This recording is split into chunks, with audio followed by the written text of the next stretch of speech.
Hello friends, most welcome to join this session.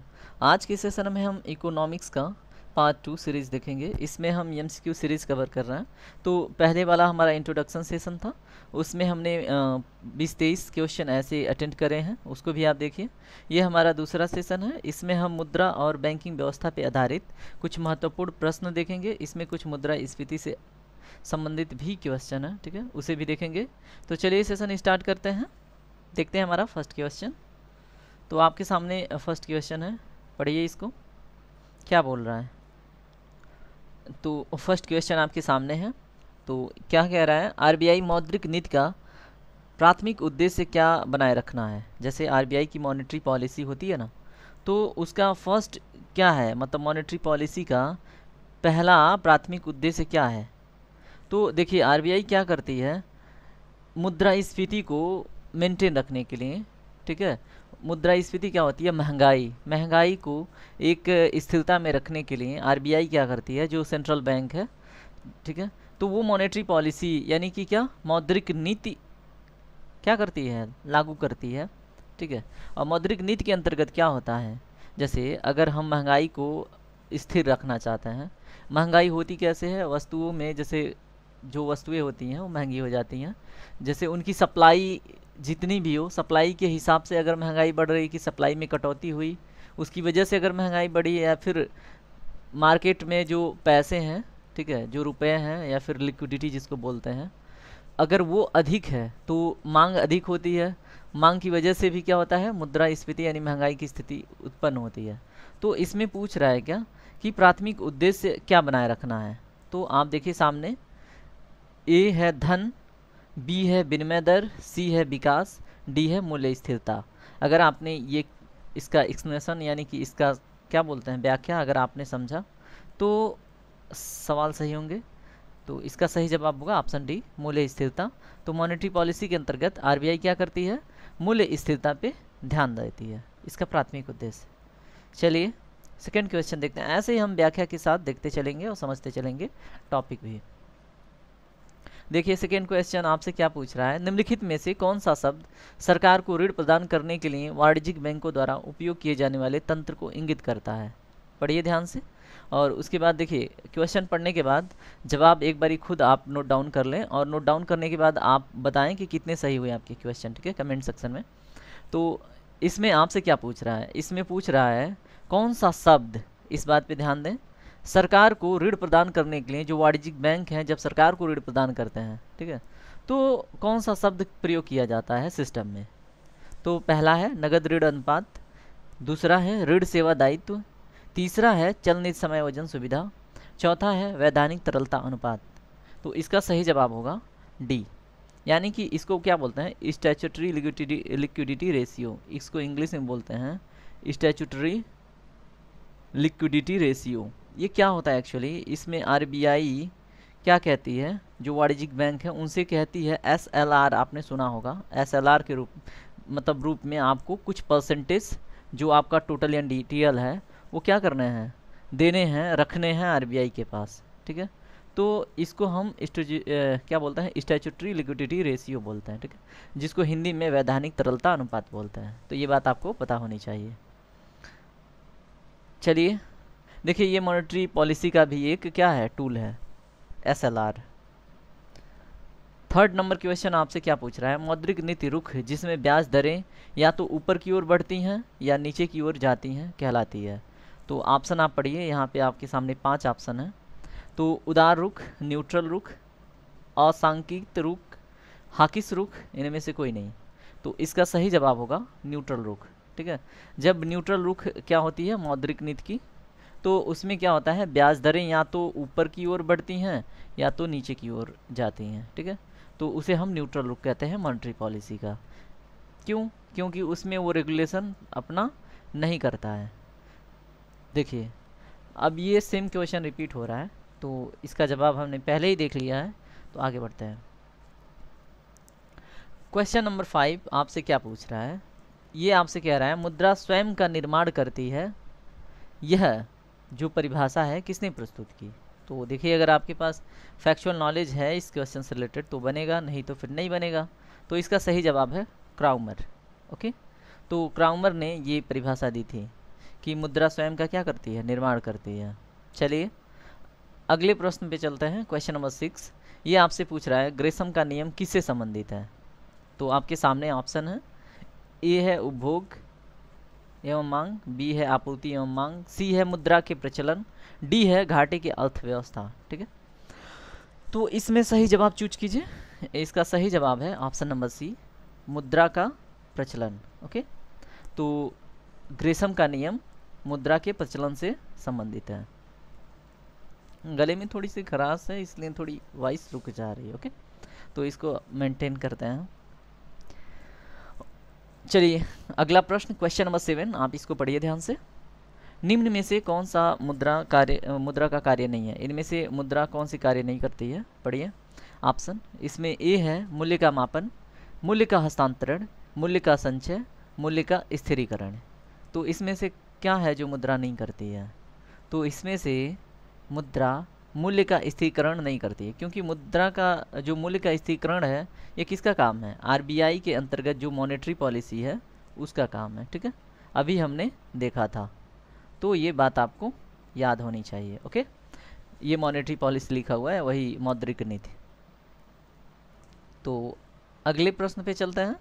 अगले प्रश्न पे चलने से पहले आपसे एक रिक्वेस्ट है, यहाँ तक आप बने हुए हैं, आपको सेशन पसंद आ रहा है तो लाइक कर लीजिए।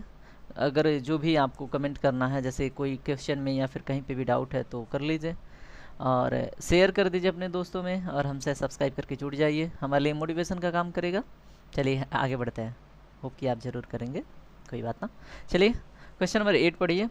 इसमें आपसे क्या कह रहा है, ऐसी विदेशी मुद्रा जिसमें शीघ्र पलायन कर जाने की प्रवृत्ति हो वह क्या कहलाती है। ठीक है, तो उसे दुर्लभ मुद्रा बोलते हैं, या तो सुलभ मुद्रा बोलते हैं, या स्वर्ण मुद्रा, या गर्म मुद्रा। ठीक है, तो ये क्या है, एक्चुअली ये इसको बोलते हैं हॉट मनी। हॉट मनी क्या होती है उसे हम समझ लेते हैं कि ये हॉट मनी होती क्या है। ओके, ये देखिए ये आपके सामने मतलब ये कॉन्सेप्ट आ सकता है कहीं पे भी। तो क्या होता है कि जो विदेशी होते हैं, ठीक है, हम विदेशी को फॉरेनर बोलते हैं ना, तो फॉरेनर क्या करते हैं, हमारे कंपनीज़ में इन्वेस्ट करते हैं। ओके, हमारी कंपनीज़ में, हमारे शेयर मार्केट में इन्वेस्ट करते हैं। उसके बाद इन्होंने जो ही शेयर मार्केट से अधिक प्रॉफिट अर्न किया, ये तुरंत अपने पैसे लेके वापस चले जाते हैं अपने कंट्री। तो ऐसे मुद्रा को हम क्या बोलते हैं, हॉट मनी। ओके, चलिए आगे बढ़ते हैं। क्वेश्चन नंबर 9 आपसे कह रहा है हवाला क्या है। आपने हवाला का नाम सुना होगा, तो आपके सामने ऑप्शन है, 4 ऑप्शन पढ़िए और सही जवाब दीजिए। विदेशी मुद्रा विनिमय का अवैध कारोबार, बी है करवंचन, सी है शेयर बाजार में प्रतिभूतियों का अवैध लेन देन, डी है कि किसी विषय का पूर्ण विवरण। ओके, तो इसमें से बताइए हवाला क्या है। तो चारों ऑप्शन में ऑप्शन ए सही है। ओके, विदेशी मुद्रा विनिमय का अवैध जो कारोबार होता है ना, उसे हम हवाला कहते हैं। विदेशी मुद्रा विनिमय का अवैध कारोबार।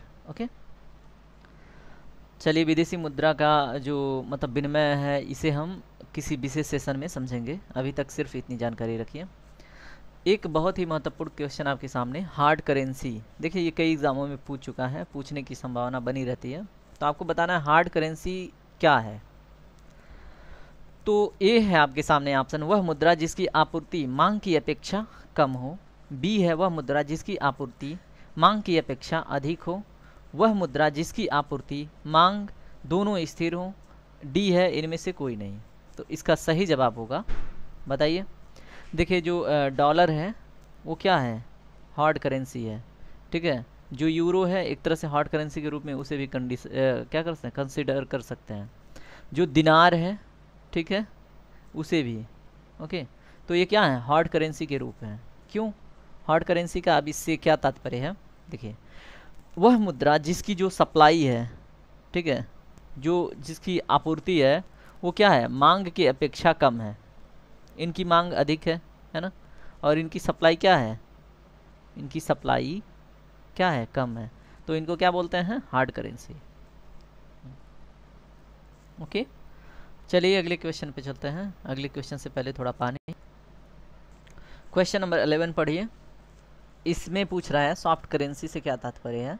अभी हमने हार्ड करेंसी देखी, और सॉफ्ट करेंसी क्या होगा, उसके विपरीत होगा। तो आप इसका सही जवाब क्या करें, खुद कमेंट सेक्शन में पुट करें। ठीक है। हार्ड करेंसी के अपोजिट होगी सॉफ्ट करेंसी, ठीक है। तो इसका जवाब आप दीजिए।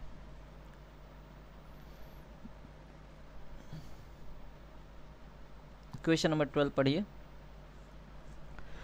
जिस मुद्रा में भुगतान करने पर लेनदार कानूनी तौर पर स्वीकार करने से मना नहीं कर सकता, इनकार नहीं कर सकता, उसे क्या कहते हैं? ऑप्शन ए है विधिग्राह्य मुद्रा, बी है दुर्लभ मुद्रा, सी है सुलभ मुद्रा, डी है गर्म मुद्रा। तो इसका सही जवाब है विधिग्राह्य मुद्रा। ओके, जैसे बोलते हैं जिस मुद्रा का लीगल टेंडर हो, ठीक है। तो लीगल टेंडर वाली मुद्रा का, करेंसी का कोई भी मतलब लेनदार जो है वो कानूनी तौर पर उसे मतलब स्वीकार करने से इनकार नहीं कर सकता, जिस मनी का लीगल टेंडर हो। ओके, तो उसको हम क्या बोलते हैं? विधिग्राह्य मुद्रा। Question number 13। तो अगला क्वेश्चन नंबर 13 आपसे क्या पूछ रहा है? सस्ती मुद्रा से क्या अभिप्राय है? तो सस्ती मुद्रा से बताइए, ऑप्शन है आपके सामने। देश की मुद्रा का अंतर्राष्ट्रीय बाजारों में आसानी से उपलब्ध होना। दूसरा ऑप्शन है देश में उद्योगों, व्यवसायों, उपभोक्ताओं को कम ब्याज दरों पर ऋण उपलब्ध होना। देश में उद्योगों, व्यवसायों और उपभोक्ताओं को अधिक ब्याज दर पर ऋण उपलब्ध होना। अगला ऑप्शन है विदेशी मुद्रा का देशी मुद्रा के पूर्व के सापेक्ष में सस्ते में उपलब्ध होना। तो इसका सही जवाब है ए, देश की मुद्रा का अंतर्राष्ट्रीय बाजारों में आसानी से उपलब्ध होना। ये क्या दिखाता है? सस्ती मुद्रा, ठीक है। सस्ती मुद्रा का अभिप्राय यही है, ठीक है। तो ये ऑप्शन बड़े थे तो इसमें आप कंफ्यूज होने की संभावना अधिक थी, तो इसका सही जवाब ए। क्वेश्चन नंबर 14 पढ़िए, आपके सामने है। किन देशों की मुद्रा प्रायः हार्ड करेंसी होती है? बताइए। अभी हमने बात करी थी किसकी? डॉलर की, यूरो की, दिनार की भी बात करी थी हमने, दिनार लिखे थे, ठीक है। तो ये कैसे देश हैं बताइए? विकसित देश, ठीक है। तो ये पता होना चाहिए आपको। आपके सामने क्वेश्चन नंबर 15 है। भारत की विधिग्राह्य मुद्रा है, मीन्स कि हमारे वहाँ किस मुद्रा का लीगल टेंडर है? बताइए। लीगल टेंडर बोले तो विधिग्राह्य मुद्रा। ओके, तो हमारा रुपया। ओके, चलिए अगले क्वेश्चन पे बढ़ते हैं। अगला क्वेश्चन नंबर 16। आपको इसमें से सही कथन चूज करना है। देखिए, इस क्वेश्चन का हमने पहले से ही क्या कर लिया है, इसका सॉल्यूशन पहले देख लिया है। इसमें सिर्फ एक तरह से रिवीजन है तो पढ़िए सॉरी, चलिए इसके ऑप्शन पढ़ते हैं। इसका ऑप्शन ए है, वह मुद्रा जिसमें शीघ्र पलायन कर जाने की प्रवृत्ति होती है वह हॉट मनी कहलाती है। दूसरा ऑप्शन, वह मुद्रा जिसकी आपूर्ति की तुलना में मांग लगातार अधिक रहती है उसे हार्ड करेंसी कहते हैं। वह मुद्रा जिसकी मांग आपूर्ति की तुलना में कम रहती है, मांग जो है आपूर्ति की तुलना में कम रहती है, उसे हार्ड करेंसी, वह हार्ड करेंसी कहलाती है। वह मुद्रा जिसकी आपूर्ति अंतर्राष्ट्रीय बाजारों में मांग की तुलना में अधिक रहती है सॉफ्ट करेंसी कहलाती है। मांग की तुलना में क्या होती है, उनकी सप्लाई अधिक होती है, तो उसे हम क्या कहते हैं? Soft currency. तो सही ऑप्शन चूज कीजिए। देखिए ये तो सही है, हमने ये क्वेश्चन भी करी थी, तो 1 जिसमें है वो सही है, ठीक है। तो ये 2 3 4 है, तो इसको हटा दीजिए। बी कह रहा है, वह मुद्रा जिसकी आपूर्ति यानी सप्लाई की तुलना में उसका मांग लगातार अधिक रहती है उसे हार्ड करेंसी कहते हैं, ये भी सही है। तो 1 2 क्या है? सही है, तो ये निकल गया। थर्ड पढ़िए, अगर थर्ड सही हो गया तो 2 सही हो गया, ठीक है। तो थर्ड वैसे ही गलत हो जाएगा, देख लीजिए, पढ़ लीजिए। और 4 मैंने बोला था अपोजिट, ठीक है, तो ये अपोजिट है, तो ये भी सही है। तो इसका सही जवाब होगा ऑप्शन बी, ठीक है। चलिए अगले क्वेश्चन पे बढ़ते हैं। चलिए हम क्वेश्चन नंबर 17 देखते हैं। क्वेश्चन नंबर 16 हमने देख लिया, ठीक है। ये मतलब पहले हमने इसको कर लिया था, बस एक रिवीजन था। तो क्वेश्चन नंबर 17 आपसे क्या पूछ रहा है? सरकार द्वारा पुरानी मुद्रा को समाप्त कर नई मुद्रा चलाना कहलाता है। तो हमारे वहाँ अभी हुआ था ये प्रोसेस, जब हमारे वहाँ 500 का और 1000 के नोट को हटा के 2000 के नोट को लाया गया था, और 500 का, ठीक है। तो क्या उसको कह रहे थे हम लोग, बताइए। उसे कहते हैं विमुद्रीकरण, उसको इंग्लिश में बोलते हैं डीमोनेटाइजेशन। ओके, क्या बोलते हैं, डीमोनेटाइजेशन। Got it. तो चलिए अगले क्वेश्चन पे बढ़ते हैं। क्वेश्चन नंबर 18, बाजार के नियम के प्रस्तुतकर्ता कौन थे। जो बाजार का नियम है उसके प्रस्तुतकर्ता JBC थे, ठीक है। ये बात आपको अगर पता है तो ठीक है, नहीं तो रट लीजिए। क्वेश्चन नंबर 19 आपके सामने है, मुद्रा संकुचन का कारण होता है। तो ये है ऑप्शन, मुद्रा पूर्ति की तुलना में माल एवं सेवाओं की पूर्ति में कमी। तो चलिए सेकेंड ऑप्शन पढ़ते हैं। इसमें सेकेंड कह रहा है निर्यात की तुलना में आयात में कमी। थर्ड ऑप्शन, माल एवं सेवाओं की पूर्ति की तुलना में मुद्रा की पूर्ति में कमी। डी बोल रहा है इनमें से कोई नहीं। तो बताइए मुद्रा संकुचन का कारण क्या होता है। तो मुद्रा संकुचन का कारण होता है जैसे जब मुद्रा की जो सप्लाई होती है ना, उसके तुलना में यदि जो सेवाओं की पूर्ति में यदि जो कमी होती है तो उसको नहीं बोलते। लेकिन अगर माल एवं सेवाओं की पूर्ति की तुलना में मुद्रा की पूर्ति में यदि जो कमी आ जाए तो उसे हम क्या बोलते हैं, मुद्रा संकुचन, ठीक है। और ये मॉनेटरी पॉलिसी में इस टूल्स को अपनाया जाता है, ठीक है। वो क्यों, क्योंकि जब हम मुद्रास्फीति को क्या करना चाहते हैं, नियंत्रित करना चाहते हैं, ठीक है। चलिए आगे बढ़ते हैं। क्वेश्चन नंबर 20 आपसे पूछ रहा है, कौन मुद्रा आपूर्ति नियंत्रण में सहायक नहीं है। मुद्रा आपूर्ति नियंत्रण यानी कि मॉनेटरी, ठीक है, मनी सप्लाई कंट्रोल में सहायक नहीं है। तो ऑप्शन ए है मुक्त बाजार नीति, बी है मुद्रा आरक्षित अनुपात, सी है बैंक रेट पॉलिसी, डी है मार्जिन आवश्यकता में परिवर्तन। तो इसका सही जवाब बताइए, बताइए। जो मुक्त बाजार नीति है ना, तो फ्री मार्केट पॉलिसी में मार्केट के ऊपर छोड़ दिया जाता है सब कुछ। तो इसमें क्या होता है, मुद्रा आपूर्ति नियंत्रण में मतलब ये टूल सहायक नहीं होता है। तो ये बात आपको पता होनी चाहिए। चलिए आगे बढ़ते हैं। नेक्स्ट क्वेश्चन, तो हमारा क्वेश्चन नंबर 21 आपके सामने है। तो आपको बताना है इसमें वह अवस्था जिसमें मुद्रा का मूल्य गिर जाता है और कीमतें बढ़ जाती हैं कहलाती है। देखिए बताइए क्या है, जिसमें क्या होता है, मुद्रा का मूल्य गिर जाता है और कीमतें वस्तुओं की बढ़ जाती हैं। तो उसे हम बोलते हैं मुद्रास्फीति, मुद्रा अस्फीति, रिसेशन और क्या है, इमोटाइजेशन। तो इसमें बताइए कौन सा सही जवाब है। इसको बोलते हैं मुद्रास्फीति। तो मुद्रास्फीति में क्या होता है, मान लीजिए ये वस्तुएं हैं तो ये क्या हो जाते हैं, इनका दाम बढ़ जाता है, और जो ये हमारा क्या है करेंसी, तो करेंसी की जो वैल्यू होती है वो घट जाती है, ठीक है। मतलब आप आज अगर 10 रुपये में ला रहे थे 5 किलो कोई भी वस्तु, ठीक है, 5 किलो मान लीजिए आलू ला रहे थे, तो अगर इस 10 रुपये की वैल्यू घट गई है, ठीक है, 10 रुपये की वैल्यू घट गई, तो अब 10 रुपये में आपको सिर्फ़ और सिर्फ कितने मिलेंगे, 3 किलो आलू, ठीक है। तो ये होता है क्या, मुद्रास्फीति। क्वेश्चन नंबर 22 आपसे क्या पूछ रहा है, अर्थव्यवस्था की वैसी स्थिति जिसमें मुद्रास्फीति के साथ मंदी की स्थिति होती है कहलाती है। देखिए अभी कुछ समय पहले हमारी अर्थव्यवस्था इसी प्रॉब्लम से जूझ रही थी, ठीक है। अगर मार्केट में क्या है, महंगाई भी है और कहीं कहीं पे आपको मंदी की स्थिति भी दिख रही है, यानी कि मुद्रास्फीति और मंदी जब दोनों एक साथ होते हैं तो उसको क्या कहते हैं, इन्फ्लेशन, स्टैगफ्लेशन, इमोटाइजेशन, रिफ्लेशन। इसका सही जवाब है स्टैगफ्लेशन। तो स्टैगफ्लेशन में क्या होता है कि दोनों साथ साथ चलती हैं। इन्फ्लेशन भी आपको देखने को मिलेगा मार्केट में, मतलब कुछ वस्तुओं का दाम बहुत अधिक बढ़ा हुआ दिखाई देगा, और इसमें साथ में रिसेशन भी दिखाई देगा, ठीक है।